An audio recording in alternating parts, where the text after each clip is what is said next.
성경 말씀 로마서 7장 21절에서 25절의 말씀입니다. 주여 감사합니다.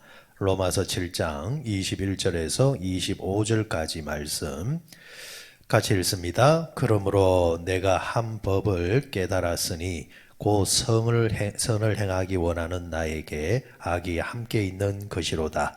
내 속사람으로는 하나님의 법을 즐거워하되 내 지체 속에서 한 다른 법이 내 마음의 법과 싸워 내 지체 속에 있는 죄의 법으로 나를 사로잡는 것을 보는도다.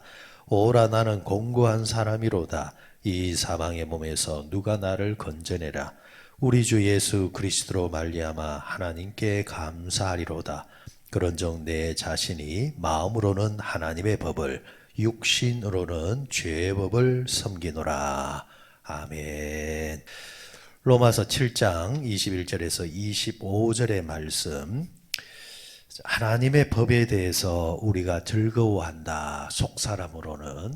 그런데 이 하나님의 법만 있는 것이 아니라 오늘 성경에 보면은 이 육신의 우리 육신을 통해서 나오는 이제 죄의 법이 또 나를 사로잡는다, 또 이렇게 말을 하고 있습니다. 법이 한 가지만 있는 것이 아니라 다른 법이 있다라는 거. 그래서 여러분 가만히 살펴보면은 법에는, 성경에서 말하는 법에는 세 가지 법이 있습니다. 세 가지 법. 하나는 하나님의 법, 두 번째는 죄의 법, 세 번째는 마음의 법이라 이렇게 말하는 법이 있습니다. 이것을 다른 말로 말하면은 양심의 법이라 이렇게 이제 말을 합니다. 양심의 법. 하나님의 법, 그러니까 하나님의 법이라는 것은 말 그대로 하나님께서 우리에게 넣어주신 이제 법인데, 하나님 말씀대로 살기를 원하는 그런 법인데, 이것은 영적인 법이라. 사람이 이 땅에 딱 태어나는 순간 사람이 지니고 있는 것이 뭡니까? 육신과 혼이라는 것이죠. 육신과 혼. 처음부터 사람이 영적인 존재는 아닙니다. 영이라는 것은 우리가 예수 그리스도를 영접하는 순간 우리 안에 들어오는 것을 말하죠. 그 영을 무슨 영이라 합니까? 예수의 영, 성령이라 이렇게 이제 말을 하죠. 그러니까 예수를 영접한 사람만이 가지는 영을 말하는 겁니다. 여러분이 새벽에 나와서 예배를 드릴 수 있는 것도 그 하나님의 영이 우리 안에 있기 때문입니다. 반대로 하나님의 영이 없는 사람들은 이 새벽에 예배당에 올라올 이유도 없고 올라오자 해도 들어오지를 않을 겁니다. 그럴 바에야 운동하러 나는 산에 갈 것이다 하면서 새벽 산을 가는 그런 모습을 보입니다. 영이 다르다라는 거죠. 우리는 하나님의 영, 성령을 가진 자라.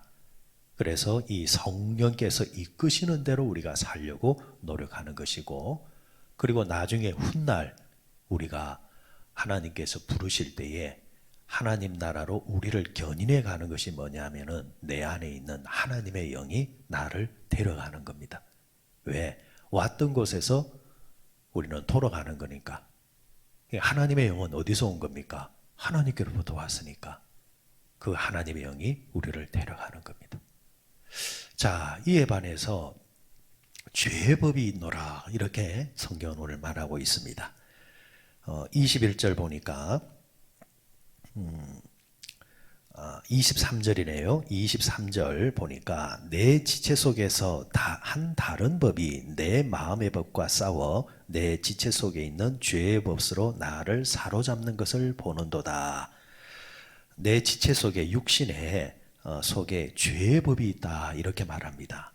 이 죄의 법은 어디 있다 했습니까? 내 지체 속에. 지체가 뭡니까? 육신을 말하는 겁니다.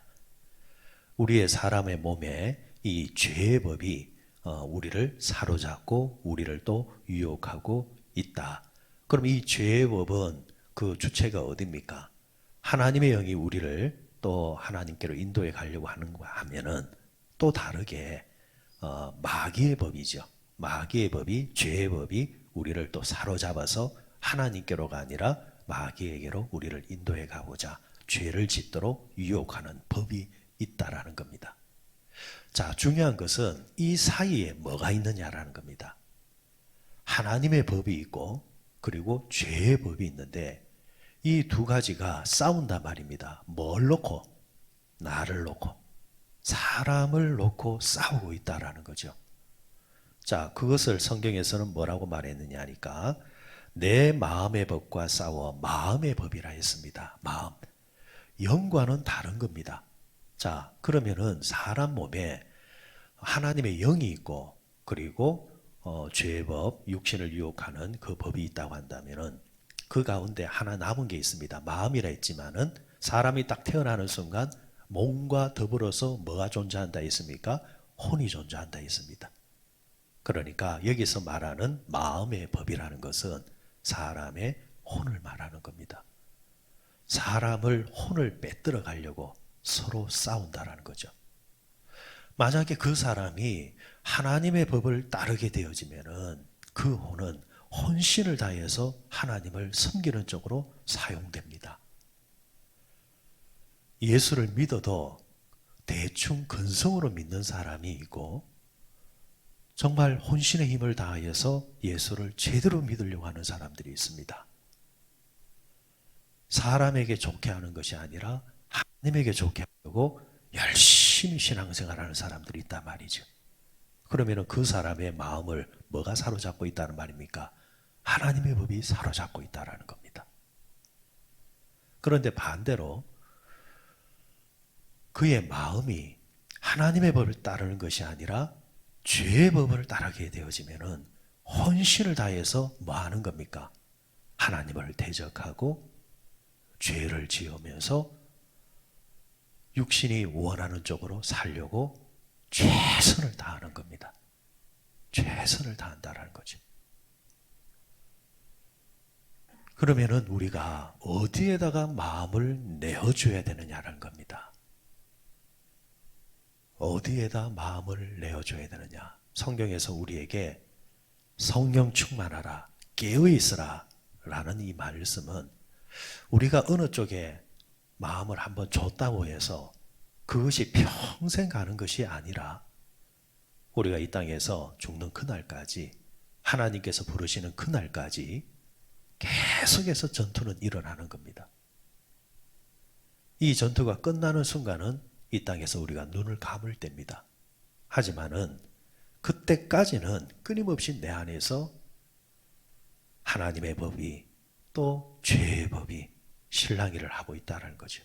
그러니까 성경은 성령 한번 받은 것으로 끝나는 것이 되면 안 되고 계속해서 충만해야 된다.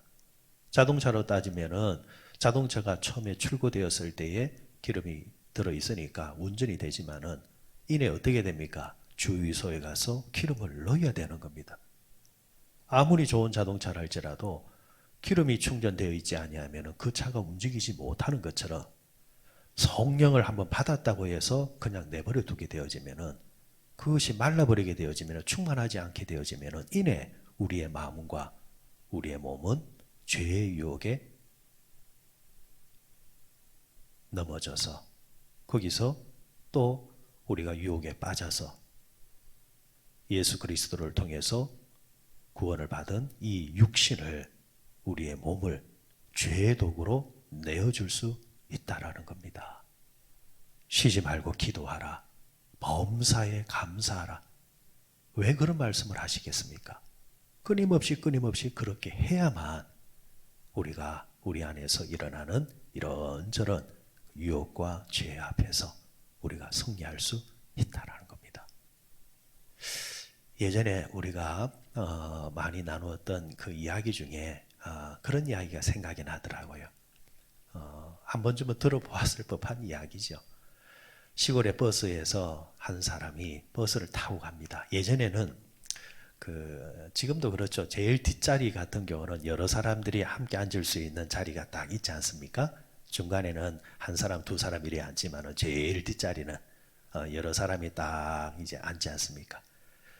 시골 버스에 한 남성이 이제 중간에 딱 앉았습니다. 그런데 좌우로 한 사람은 어떤 이쁜 아가씨가 앉고 또 한쪽에는 반대편에는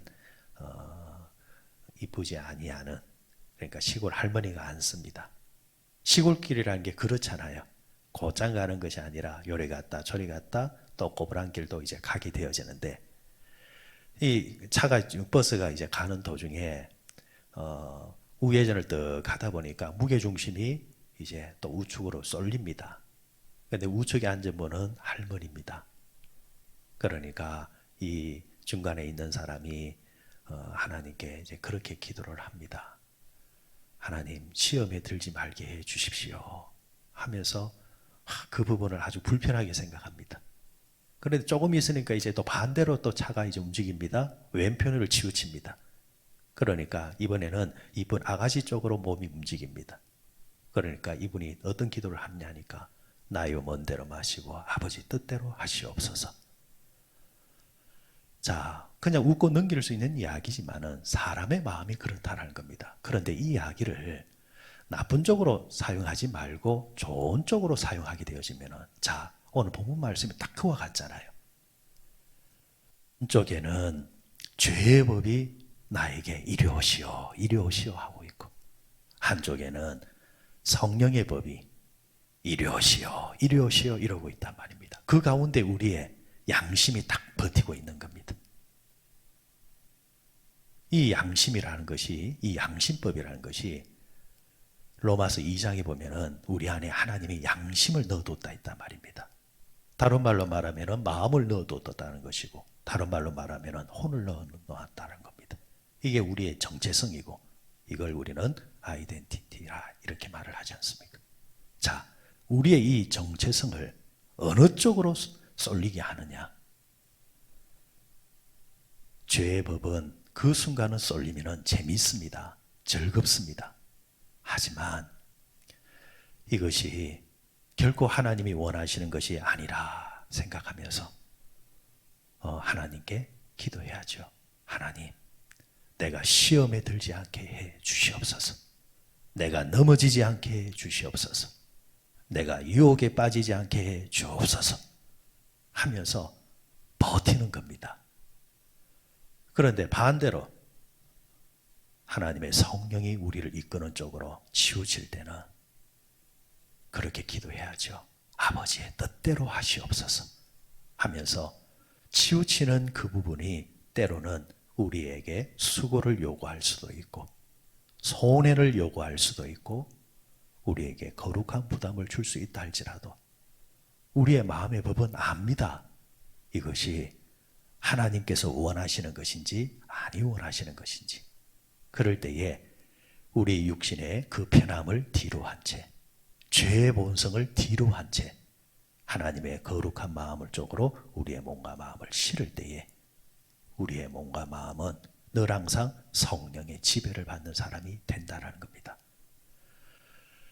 이 믿음의 거성이라 할 수 있는 이 바울조차도 숨이 끝나는 그 순간까지 오늘 본문처럼 오라 나는 공고한 사람이로다.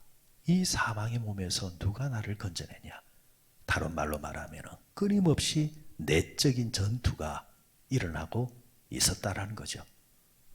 그렇다고 한다면 하물며 우리 안에서 이런 일들이 안 일어나겠습니까? 일어납니다. 오늘도 일어날 겁니다. 오늘도 우리 안에서 이런 판단 때문에 갈등하게 될 것이고, 우리 안에서 죄의 법과 하나님의 법이 치열하게 싸울 겁니다. 이럴 때 여러분, 이 싸움 속에서 여러분들의 마음을, 여러분들의 오늘 양심을 죄의 법에게 내어주지 말고 하나님의 법에 딱 내어주면서 믿음으로 사는 또 이 하루 되시고, 또 하나님의 백성으로서 그 정체성을 유지할 수 있는 복된 하루 되시기를 주의 이름으로 축원드립니다.